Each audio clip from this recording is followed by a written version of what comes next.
Welcome back to In His Mind. My name is Dave, and well, to do something a little bit different than I normally never do, and that's basically give a brief overview for those who are new. So, my channel is a Christian channel, but it's not going to be run like the others. I generally want to have fun, but I also want to cover some stuff that's important, especially stuff that the church doesn't or fails to cover. You know, they would rather throw Bible verses in your face instead of actually talk about things that are relevant, you know? It's like going to school and not being taught some of the classes that you need to know, like finances, how to handle that, home ed, how to actually work with tools and machines, you know? I'm hearing a lot about this stuff. Like you're going through, yet you're not being taught things that you need, you know, stuff like that. This particular thing that I wanted to talk about is actually sex and perception. Those on inside the church, those with faith and religion, so to speak, and those on the other side. So, in short, those inside a church only handle it one way.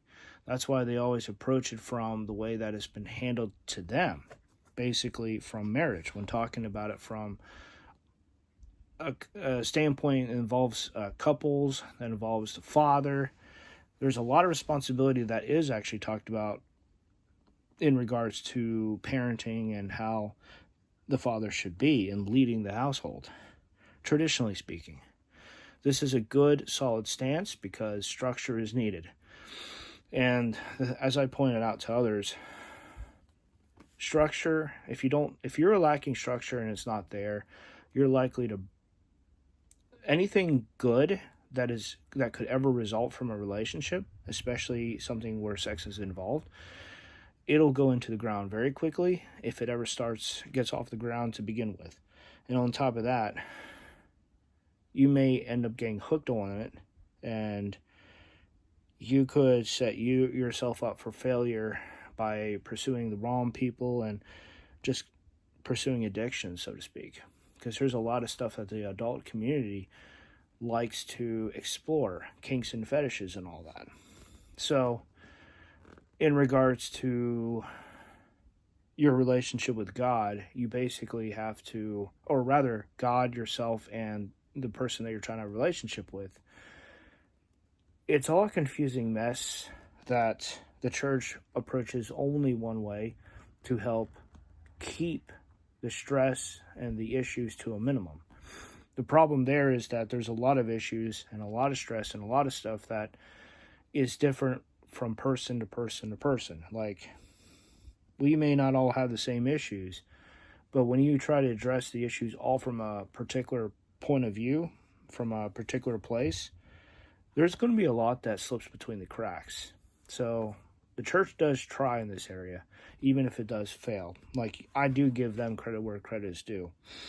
But I need to point out that in trying to frame sex, in trying to set it up according to Scripture and to have the standards be the standards that they speak align with what is in the Bible, there's a lot of fun. There's a lot of the stuff that really is exciting. It gets lost in the process, or it gets downplayed. It gets ignored, it gets downplayed, it gets lost. And so that when you actually hit it yourself, you're almost struggling because it's like you can almost, I don't want to say hate it, but like it's not fun to you. It comes across as a chore. It comes across as a lot of issues, internal issues that you just never resolved and worked through. I'm seeing things line up in ways that is very hard for me to describe. So like there's a lot here that I'm just now seeing. It explains some personal issues with me. And again, I don't really know how to talk about some of this stuff, but it's popping up here, and I'm going to do what I can here, even if it comes out like a mess, because in short, it's important, and I'm actually seeing this. So basically, topic of sex, those in the church on one side, and those outside of the church on the other side. Okay, so what did I say here? It's not so much about a right or a wrong way to handle it, or even like there's a fun way, then there's a less fun way. But it's like in your pursuit of God and holiness, in pursuit of what's right, sex is only handled one way. And there's a lot that is lost along the way. I prefer to use the word lost rather than ignored or any other word, because we tend to forget a lot when we pursue God. This is something that other people have tried to use to manipulate other believers. AC's kicking on. I will try to speak a little bit louder. Alright, let me see here. There's a lot here that you need to figure out in your own life, where you stand and your own issues, because you may not have any issues with yourself in the same way that everyone else does. You know, you may not struggle with an identity issue, you may not struggle with self-loathing, you know, like, oh, I hate how I look, you know, that sort of thing. You may not struggle with that. Other people will. I know for me, I've seen sex used as a weapon and as a means of leverage to try to get what you want. I've seen that. And frankly, the results are disastrous, because it's no longer something where love and care and the other person really matters to you, because it changes. It changes into something it was never meant to be, so to speak.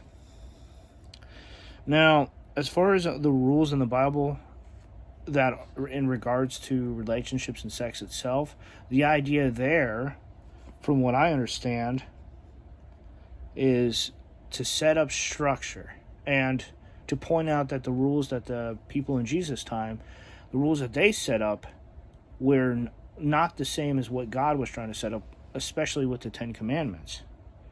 The thing is, Jesus called the Pharisees, many of the Pharisees, I don't know if he called them collectively or if he called them, you know, generally speaking, but he did call them hypocrites. You know, they're saying one thing and yet they're doing another thing. You know, they're putting burdens upon the people without helping the people out themselves. So, I think for me,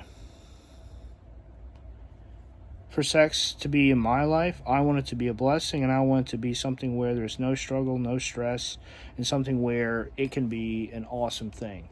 Because then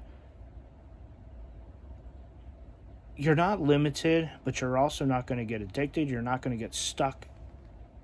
I'm not going to get stuck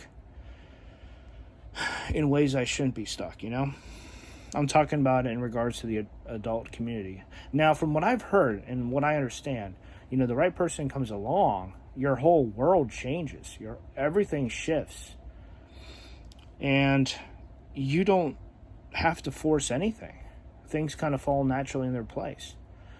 I think it gets a little further confused when you try to line up what you see with what you feel, because there could be some like things out of sync. You know, what you know is out of sync with what you see, so to speak.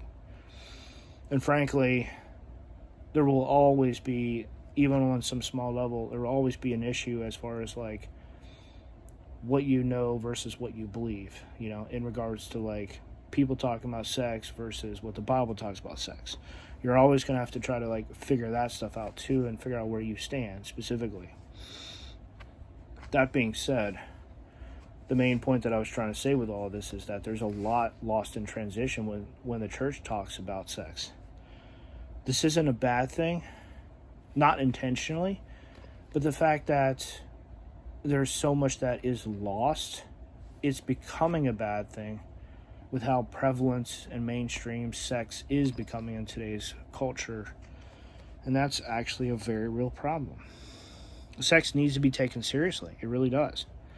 Mostly because the end result and the fact that so many people focus on just having fun, and they don't try to set themselves up, you know, they don't try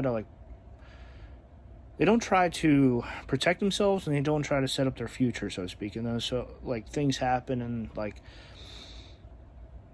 their lives get thrown around and messed up, you know?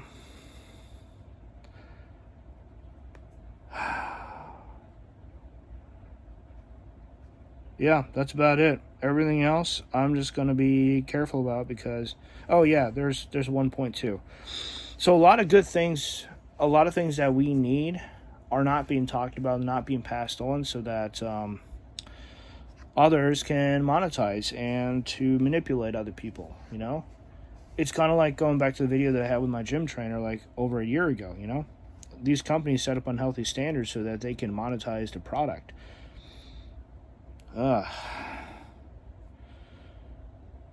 It's terrible. It's awful. Oh, so Jenna from I Am Jenna, her channel. I'll tag her in here since she and I are talking.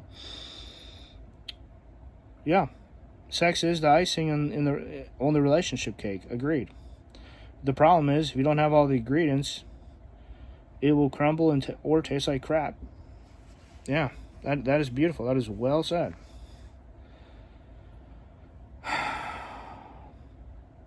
I know too many people try to just get what they want and they don't care about the other person, but then that kind of just shows where their heart's at. They just want to have fun. They don't care about a relationship. They don't care about anything else. You know, they're just there to have fun and then boom, they're gone. I mean, if that's all that sex is ever going to boil down to be is just, you know, just having good stuff and having a moment of fun and then that's it, you or the other person are going to set, whoever it is, maybe both of you, you're going to be in for a world of pain one of these days. I have one other addiction. Oh, okay. So she has something for addiction and something that can be adapted for partner relational issues to help visualize an ideal relationship. I'm not sure how much freedom I have on talking about her responses, but I will tag her channel in this because it's important. Well said. Well said. Definitely. That being said, I am still talking with Jenna, and we still have good conversations and stuff like that. And she may spend a lot of time trying to have fun and do less counseling, but it's something that still matters to her. So she and I still talk about this stuff, a lot of stuff that pops up. That being said, there's more on the way. I'm in the middle of my week of vacation time, and I'm just having a good time. I'm just relaxing as best I can, you know. There's a lot of stuff that I want to talk about, especially with yesterday. I'll make a quick note of saying that in regards to, like, there's a video I want to talk about just of, like, on Christians being real, in short. All right, I've gone long enough. I hope you like this. I would love to get your thoughts on this because this matters. And to be honest, if you're like me, you're tired of hearing the same repetitive, even if it's very helpful, the same repetitive angle that the church puts out. It's needed, but it's repetitive. All right, till next time. Hope you stick around.